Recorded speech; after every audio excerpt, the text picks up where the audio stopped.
Semoga Allah selalu merahmati, melindungi Ustadz, amin. Saya mau bertanya, tapi mungkin di luar topik. Dari tadi di luar topik.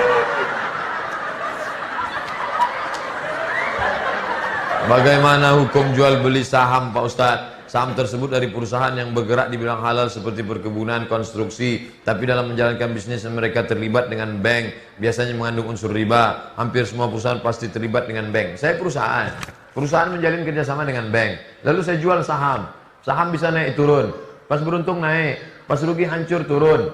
Apapun nama transaksinya, forex, jual beli saham, transaksi e-commerce, apapun nama transaksinya, kalau selamat dari yang tiga boleh. Apa yang tiga itu? Tidak ada ghish, tipu, tak ada zulm, aniaya, tak ada gharar, gambling. Kalau bersih dari yang tiga, lanjutkan. Tapi selama ada salah satu dari tiga atau tiga-tiganya ada, hentikan. Renung baik-baik, tanya yang pakar, ada tak yang tiga ini? Ada ghish, tipu? Tak ada. Ada zulm, aniaya? Tak ada. Ada tak gambling? Ketidakpastian. Bisa melambung, bisa jatuh. Selama ada yang tiga, maka tak dibenarkan. Riba, haram. Na'udzubillah.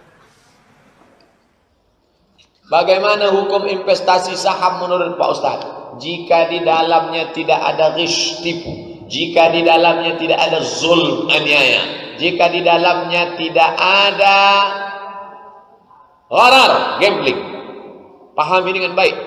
Semua transaksi bebas dari ghish, tipu, gharar, gambling, zulm, aniaya, maka transaksi itu boleh. Pelajari dengan baik bagaimana model investasi saham. Bagaimana hukum asuransi Pak Ustadz? Asuransi syariah yang sudah dapat fatwa dari DSN, tak usah tanya-tanya lagi. Maka kalau datang sales yang memasarkan ke kantor Bapak Ibu, mana fatwa DSN? Ini fatwa DSN, terima. Yang tidak ada fatwa DSN, menurut Mufti Mesir Syekh Ali Jum'ah, 3. Pertama, kalau dilakukan perusahaan profit haram, non profit tak haram. 2. Kalau dilihat dari aspek gharar gamblingnya, judi haram. Kalau dilihat dari tolong menolongnya, tidak. Pilihlah 3 fatwa ini. Pertama mengatakan tak haram karena ada unsur tolong menolong. Fatwa kedua mengatakan haram karena ada unsur gharar, ketidakpastian, judi, gambling. Yang ketiga, lihat yang melakukan profit atau non profit. Mana yang lebih utama? Berutang yang tanpa riba walaupun kita punya uang, atau segera melunasi dan tidak berutang?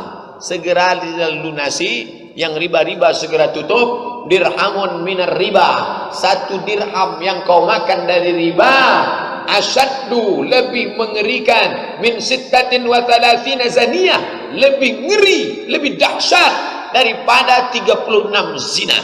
Riba isnani wa sa'bu'una darajah. Riba itu 72 anak tangga. Adana yang paling ringan, atar rajul umman, seorang maaf cakap orang berzina dengan ibu kandungnya sendiri, itu serendah-rendah zina, riba. Hati-hati dengan riba. Itu bagaimana dengan jual beli saham, haram atau halal, Ustaz? Ya.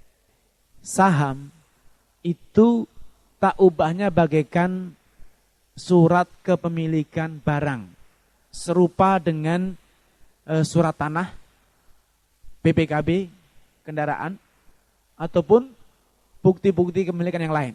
Karena saham itu adalah bukti bahwa Bapak punya kepemilikan pada perusahaan tertentu dalam persentase tertentu. Sehingga kalau kita ingin berbicara tentang saham, jangan lihat secari kertasnya. Lihatlah apa yang diwakili oleh secari kertas itu. Seperti ketika Bapak bicara tentang sertifikat tanah, jangan lihat kertasnya. Kertasnya butut sudah puluhan tahun. Jangan lihat itu, Pak.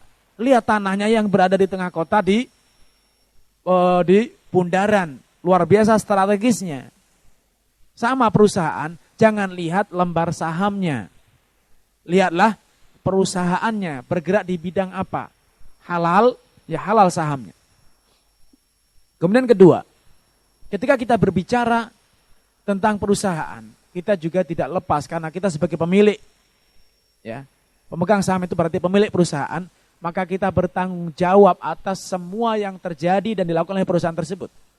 Ketika tata kelola keuangan perusahaan tersebut ternyata menggunakan skema riba, berarti kita sebagai pemegang saham juga bertanggung jawab atas dosa riba. Kita berpindah pada skema jual belinya. Ketika jual beli saham, apakah jual beli kepada pemilik saham sehingga sah, atau beli dari para broker pialang saham? Ketika beli dari pialang saham, bisa jadi itu bukan saham milik dia. Itu milik orang lain yang dia perjualbelikan dengan skema short selling, ya. Penjualan dengan tempo pendek. Pagi jual, sore dibeli lagi. Padahal itu sahamnya orang lain yang dipercayakan kepada dia untuk dikelola. Diperjualbelikan dalam skema short selling, dan ini haram tentu. Karena dia menjual barang yang bukan miliknya. Dan short selling itu tidak terjadi transaksi tunai. Karena kalau kita beli misalnya 1000 slot saham. Saham itu biasanya satu slot itu adalah 1000 lembar saham. Tidak bisa beli saham cuma 1 lembar, Pak, ya. Satu slot itu 1000 lembar. Nah, kalau kita beli 1000 slot berarti 1 juta saham. Kita beli 1 juta saham, nilainya 1 miliar. Dalam short selling kita tidak bayar tunai 1 miliar. Kita hanya bayar maksimal 10% dari nilai transaksi. Di pagi hari kita bayar 100 juta. Di sore hari kita diwajibkan menjual kembali saham tersebut kepada brokernya, pialang sahamnya. Nanti akan ketahuan harga saham naik atau turun. Kalau naik, maka 100 juta dikembalikan plus keuntungannya.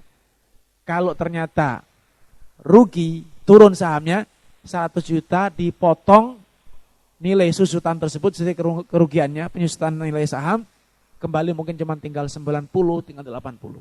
Hanya itu. Dan skema semacam ini haram. Karena ini riba. Hakikatnya bayar 100 juta, kembali 90, kembali 110. Ini spekulasi dalam praktek riba. Seperti itu tidak boleh.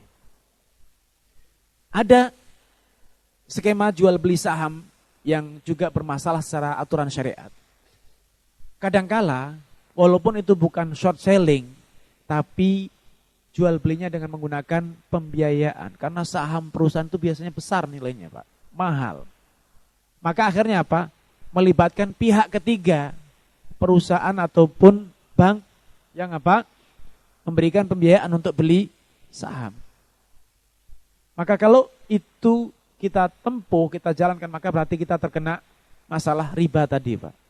Ya riba. Tapi kalau kita beli tunai dari pemilik saham, maka tidak masalah. Walaupun di sore hari kita jual lagi, tidak masalah. Karena kita beli dari pemilik. Seperti orang beli rumah, hari ini dibeli, nanti sore dijual, halal.